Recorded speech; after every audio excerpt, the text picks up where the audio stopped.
Hot tip for today. The early years are not a waiting room. There's actually a lot of good work to be done. Hey, welcome back to the Commonplace. I'm Autumn, and on this episode, I did that last time. It's not an episode, it's a video. I know this is a video. Actually, I'm a podcast host, and so I frequently say this episode. If you don't know, The Commonplace is a podcast. It's my sweet little baby. It's my favorite project to work on, and this season we are working through Mason's 20 principles. All of them, and it's going to take us an entire calendar year because getting your philosophy in place is the most important thing a mom can do. And that's why I'm here. It's also why I'm here in this video. So what we're going to do today is we're going to catch up on some of my principles because I felt a little bit behind, and we're going to talk about principles 11 and 12, which is when Charlotte Mason introduces the idea of the science of relations. It is one of her hinge principles. If you don't know, you should go read Karen Glass, but you will learn that there are two hinge principles. Principle number one, children are born persons, and then the science of relations. And from these two, pretty much all of the other principles depend.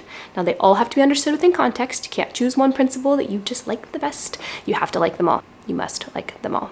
But when we talk about the early years before formal schooling, a lot of moms have the question of how do I lay the feast? How do I do this, allowing my child to form natural relations between things, understanding knowledge in right relationship to God, to other knowledge, and to self? What do I do with that? And it can be confusing because a lot of times what moms go and do is they go looking for a curriculum. In fact, I bet some people clicked on this video hoping that I was going to give them a set out plan for how to lay the feast for their 2-year-old. But I'm not, because this is the Commonplace and I'm going to give you principles, but I do have a resource. In fact, you can see it right here. This is the benediction table guide. And the benediction table is something that our family has been doing for 4 years now, since my oldest was about 1.5 years. And it has been one of the most formative things for my children and for me. It's when we come together in the pursuit of truth, goodness, and beauty in a lovely way, where we think on noble things, where we use all of our senses to engage with God's world, and where we have a lot of fun. Like a lot of fun. And so I've written a whole guide right here that you can get in my shop, or if you're a patron in the Commonplace Patreon, you actually just get it for free today. So enjoy that. But back to it. What do we need to know about the early years in a Charlotte Mason home? So I think about falling through the classical Charlotte Mason hole like falling through the wardrobe into Narnia. You cannot unsee what you have seen, and you really don't want to come back out of it. And that starts for the earliest person, the earliest stage that you offer it to them. But it looks different in each stage, and that's important. So yes, we have formal lessons. We're going to put those aside. We are not talking about that. We are talking about ordinary home life and the early years with young children. Now, I like to think about it in 3 categories. You have your leisure, you have your occupations, and you have your home rhythms. And when you think about these things, they make up pretty much the whole day for a child who's very young.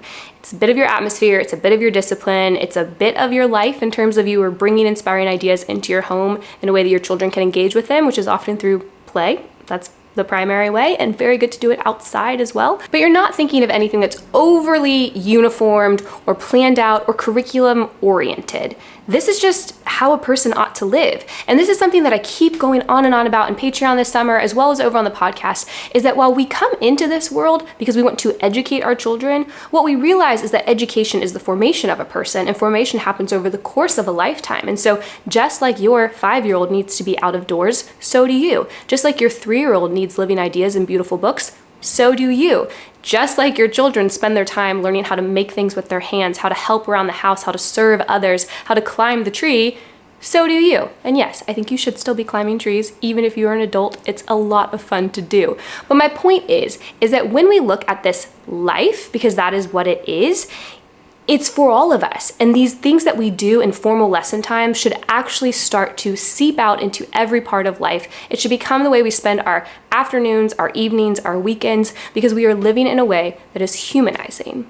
It is actually through the pursuit of truth, goodness, and beauty that we become more of what we were always intended to be, which was persons. And so when we think about the earlier years, it is not a prep time for what's coming in school. It's not like a waiting cell until the real stuff happens. It is actually laying the foundation for the things that your children will think about, love, and embody or practice for the rest of their lives. It's incredibly important, but it's also wildly fun if you submit yourself to the laws or natural order of the early years. So for today, I've got 3 quick categories for you to use as a framework to figure out how you are ordering your days and the types of things that you're doing with your very young children. Number 1, your occupations. These are the things that children do around the house that could be considered meaningful work, or the ways they spend their time pursuing meaningful activities. So this is not, like I set out curriculum, like I said, this is not parent-led and parent-organized. When your children are very young, yes, you do model these things for them. If you yourself do not enjoy being out of doors or reading a book, your kids are probably not going to learn those things as easily as they would if they see you doing them. But you give your children activities that inspire them towards the better things. So think about with toys, which I have a whole mini-sode about classical principles for toys in Patreon. But think about toys. You're going to want toys that inspire active play, not passive play. You're gonna give your children materials that can actually help them make things, to explore the world. Things like compasses and magnifying glasses and butterfly nets. Or my middle child just turned 4 and we gave him an actual drill, just sized for him, as well as an entire set of tools sized for his hands that are real. Do you know what my children did this weekend? They took apart a play kitchen in the backyard. Screw by screw, piece by piece, because we've given them tools that then allow them to go and explore the world, form real relationships with things around them, enjoy tinkering, enjoy figuring out how things work. You have to equip a child to be able to do that. A lot of moms will think, well, I just said go play, go be creative. Don't kids just know how to do that? Sometimes they do, but often when they're very young, you are teaching them how to play. You are teaching them how to use the tools around them. And that's just part of the early years. And then yes, that skill set will allow them to take off. You're equipping them to explore God's world, to be an encounterer, which is of course the classical idea of mimesis.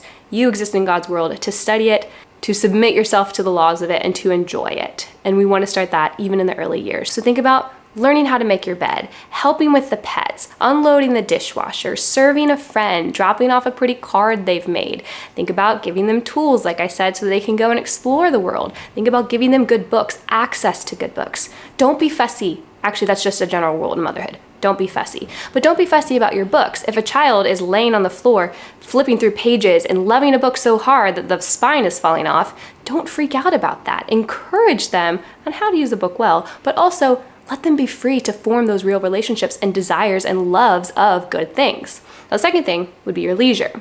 Leisure is something that we moderns do not do very well. We moderns are usually relaxing. We think that if we're not working, then what we should be doing is almost nothing else. We should be zoned out in front of a TV. We should be looking at our phones. We should be reading news articles and tweets and all sorts of things other than really good books. We don't know how to leisure well. We don't know what nourishes our own souls, which allows us then to continue on in the good works that we have to do.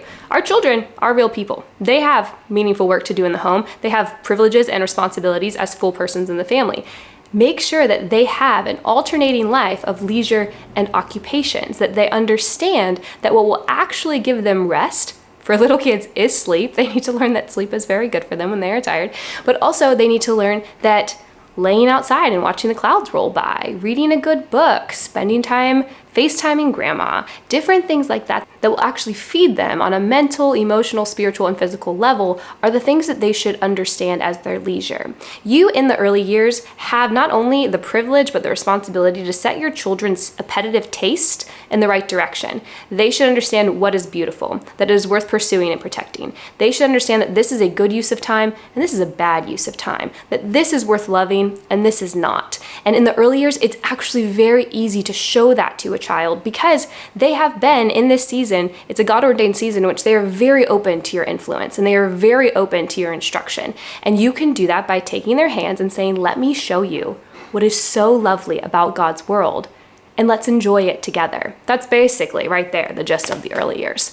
Now, the last thing is your rhythms in your home. So with Mason, you have 3 instruments of education. Of course, they are the 3 instruments in which you can teach and form a child in any capacity, whether formal lessons or not, and those are gonna be your atmosphere, your discipline, and your life.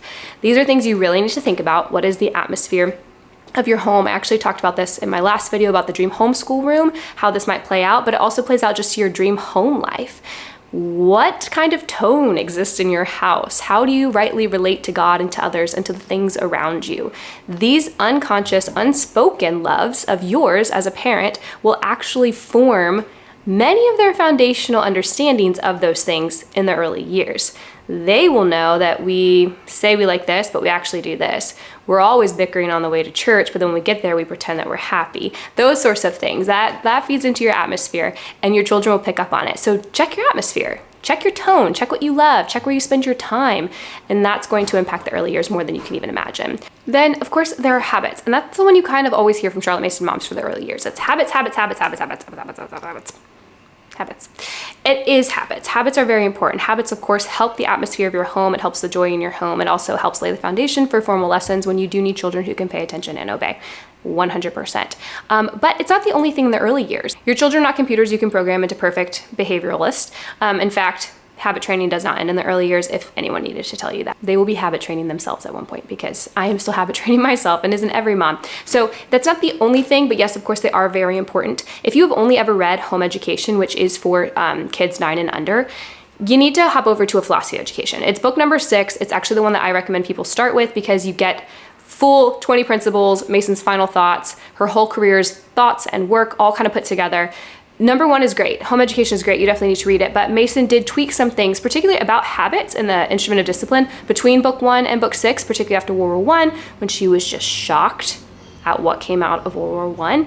And so she didn't take a step back. Habits, of course, are still important, but she did kind of put them in a more reasonable and I think correct light.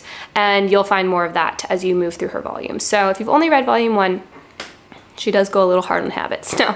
And the last thing, of course, is life. And when we talk about the instrument of life, we actually are talking about the curriculum that you lay before your children. But the principle there is that you are laying living ideas before your children. And even in the early years, they need that. I have a video about twaddle versus living books. It's like the first video I ever made, so it's on my MacBook. I'm sitting on the floor, but it still has helpful principles in it. Make sure that the living ideas coming into your child's sphere are good, that they're actually living ideas, that they will bring life and nourishment to the mind and soul of your children. Because the thing about ideas is that they are wild little creatures. You should see the verbs that Mason uses to describe ideas. However, they also are all around all the time, and you never know when they're going to go into the mind of a child, when they will latch onto something, when an idea will seize, take hold, or catch their attention. And so while you don't want to be any sort of insanely intense mother who keeps her children in a cocoon, because Mason would also say that that is a contrived environment for a child that will not benefit them, you do need to be mindful about the ideas coming into your home and making sure that at every turn in the early years,